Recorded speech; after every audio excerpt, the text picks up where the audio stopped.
Alors je voulais faire une petite vidéo ici tout début juin puisqu'on est le 2 juin. Donc d'abord on va faire le tour complet. Donc voilà au niveau des canards d'évolution.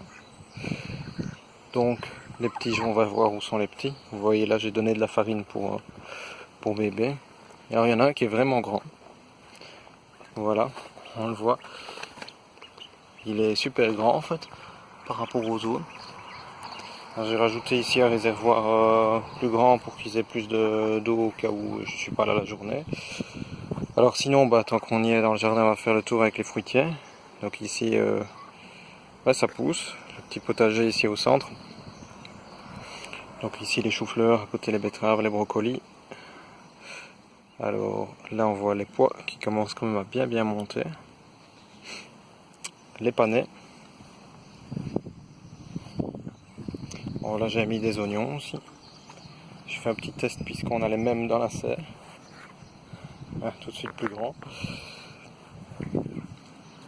Alors ici c'est ce dont j'avais parlé précédemment là pour pas bêcher, j'avais fait un petit test, j'avais remis du substrat par au-dessus et du carton en dessous. Donc j'avais mis des graines de potiron et j'ai semé aussi des salades d'été. Donc ça a l'air de prendre quand même. J'ai plus assez de place donc j'ai dû du coup placer ici les autres plantes cucurbitacées que j'arrivais plus à mettre donc dans la serre.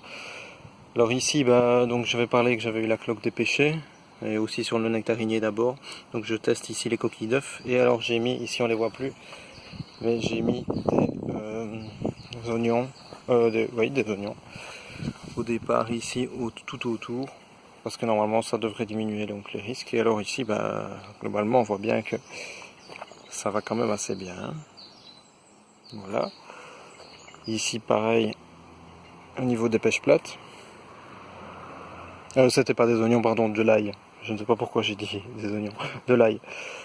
Voilà, alors ici le nachi qui se porte quand même pas mal non plus.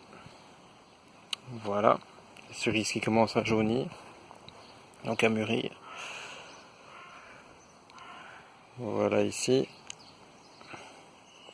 Ici j'ai refait pareil avec le nectarinier, puisque le nectarinier,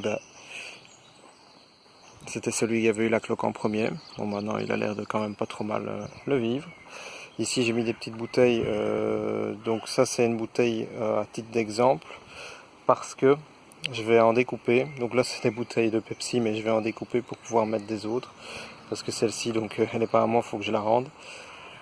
Alors j'ai pris des bouteilles de Bru, donc il faut des bouteilles relativement solides en fait pour pouvoir découper dedans. Sinon ça ne marche pas. Et alors je vous conseille de commencer d'abord par faire le trou ici en bas. Donc une fois qu'on a fait le trou, alors on peut couper. Sinon la bouteille n'est plus du tout assez rigide que pour pouvoir trouer. Je fais ça avec une petite